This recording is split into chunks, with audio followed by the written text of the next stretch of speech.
So let me ask you something right out of the gate. Would you be happy if your life was absolutely perfect? I mean, think about it. If you could just snap your fingers right now and instantly have the exact job, the perfect relationship, and the massive bank account you've always dreamed of, would that literally be the ultimate cure for all your misery? It's a pretty provocative question, right? To answer that, let me tell you this totally fascinating, real-life story about a 19th century philosopher named John Stuart Mill. When he was born, his father decided to basically conduct a massive psychological experiment. He meticulously raised John to be the absolute most virtuous, rational, and happy person on earth. I mean, by age 3, this kid was reading Latin. By 8, he was reading ancient Greek. He was literally programmed for total human flourishing. So, what was the result? Well, by age 20, the man who was raised to be the happiest person alive suffered a complete suicidal breakdown. He realized that even if all his perfect societal and personal goals were instantly met, he still wouldn't actually feel happy. Trying to force happiness had just completely spectacularly backfired. Welcome to this explainer, where we are tackling exactly that, the happiness paradox. We live in an era with more access to mental health care and therapeutic tools than literally any generation before us, and yet anxiety and depression are at all-time highs. So why is that? It's because our modern intuition about what makes us happy is completely upside down. Today, we're going to decode the actual science of well-being, and we'll look at data that proves happiness isn't actually something you can just directly pursue. Section 1. Ancient Wisdom on Well-being. Let's dive right into this by looking at the people who actually cracked this psychological code thousands of years before modern scientists even existed. We're talking about Aristotle's 2,500-year-old framework, which, by the way, modern psychology absolutely still uses today. He divided happiness into two buckets, hedonia and eudaimonia. Hedonia is all those temporary worldly pleasures. Eating a great slice of pizza, buying a shiny new car, chasing social status. It feels awesome in the moment, for sure, but it throws you on this exhausting hedonic treadmill where you constantly need a new thrill just to avoid crashing. Eudaimonia, on the other hand, is sustainable fulfillment. It's derived from meaning and purpose. Think about changing a baby's diaper. It offers absolutely zero hedonic pleasure, right? But it provides immense eudaimonic satisfaction. Aristotle basically argued we should focus on building that eudaimonia and just kind of let the temporary pleasures happen when they happen. And this concept isn't just Western either. It spans the entire globe. Just look at the surprising overlap between Western Epicureanism and Eastern Buddhism. We often hear the word Epicurean and think of hedonistic partying and feasting. But Epicurus actually believed that sustainable pleasure comes simply from removing pain, stress, and toxic elements from your life. Similarly, Buddhism teaches that suffering comes from our constant attachment to cravings and desires. Both of these ancient traditions realized a massive truth. True contentment isn't about hoarding new pleasures. It's about systematically removing the distress and that desperate, exhausting need to chase happiness all the time. Section 2. The weird problem and cultural biases. So, if the ancients had it all figured out, why is our modern data sometimes so incredibly confusing? Well, let's look at modern psychology's massive blind spot. Have you ever heard of the weird problem? It's an acronym that stands for Western, Educated, Industrialized, Rich, and Democratic. And here is the huge aha moment.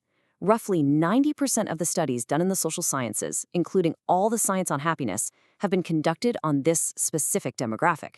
Yet, this group makes up only about 15% of the entire global population. We've basically been defining human thriving based on a very small, very specific slice of the world. Because of this weird bias, we've heavily skewed what we think joy actually looks like. In the West, particularly in places like the US, we measure happiness through high arousal. It's highly individualistic, ecstatic achievement. We want to jump up and down, pump our fists, and win the gold medal. But in the East, cultures in places like Japan and China associate happiness with calm states, balance, and social harmony. In Japan, there's even a famous proverb that says, "The nail that sticks out gets hammered down." For them, happiness isn't a solo, high-energy event at all. It's a calm, collective duty. And this totally exposes the flaws in things like the annual World Happiness Report. I mean, you always see Scandinavian countries, especially Finland, ranking #1, right? Well, they use a metric called Cantrell's Ladder, which just simply asks people to rate their life from 1 to 10. But if you actually talk to Finnish people, they have this cultural concept that roughly translates to hiljainen. It's this really strong cultural ethos of humility and purposefully keeping your expectations for life very low and realistic. So think about it. If you survey a culture that is literally trained not to expect a perfect fantasy life, of course they're going to rate their current, stable reality as an 8 or 9 out of 10. They aren't constantly euphoric, they just culturally avoid disappointment. Section 3. The 3 levels of happiness. So if we strip away all those cultural biases, what does the hard, modern evidence actually say happiness is?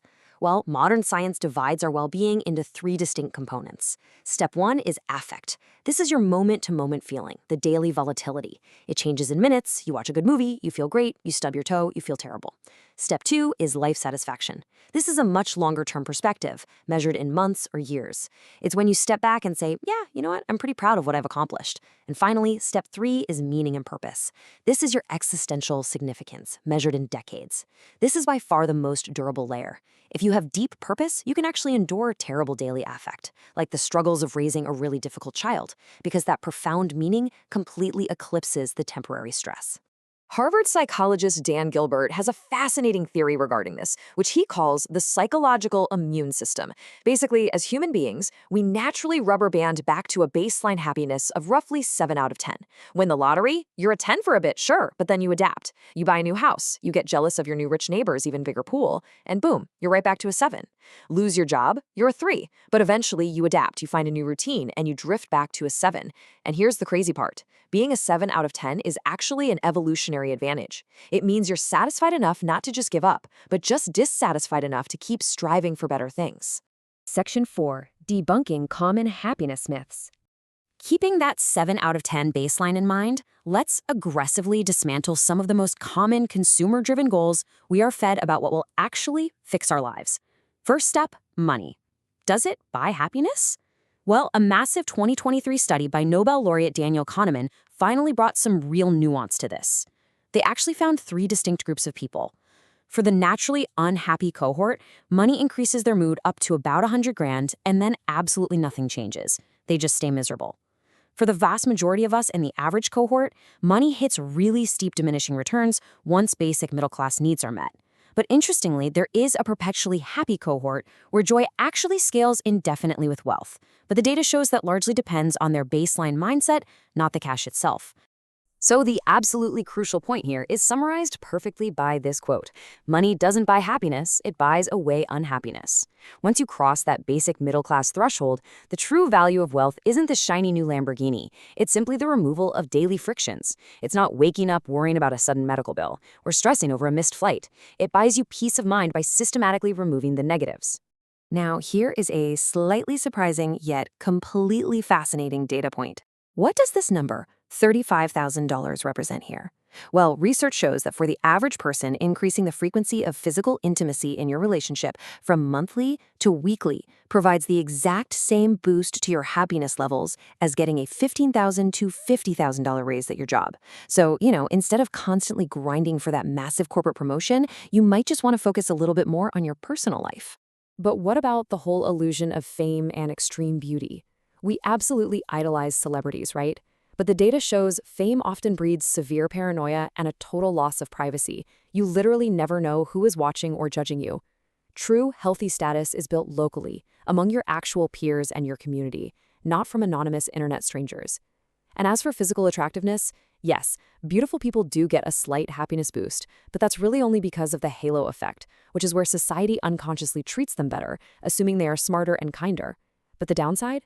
Highly attractive people report immense pressure to maintain that image, and they constantly battle paranoia that people only like them for their looks, leading to incredibly shallow relationships.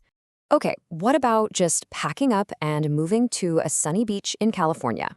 Well, sorry to break it to you, but due to that hedonic adaptation we talked about, beautiful weather becomes your new normal within a few months, and you completely stop caring. The data shows geography only impacts your happiness based on institutional factors. What actually matters is moving somewhere with a stable GDP, high social support, personal autonomy, and a really low level of institutional corruption. A cold, dark winter in a town with amazing community support will make you far, far happier than a sunny beach where you feel completely isolated and alone. Section 5. A better way forward.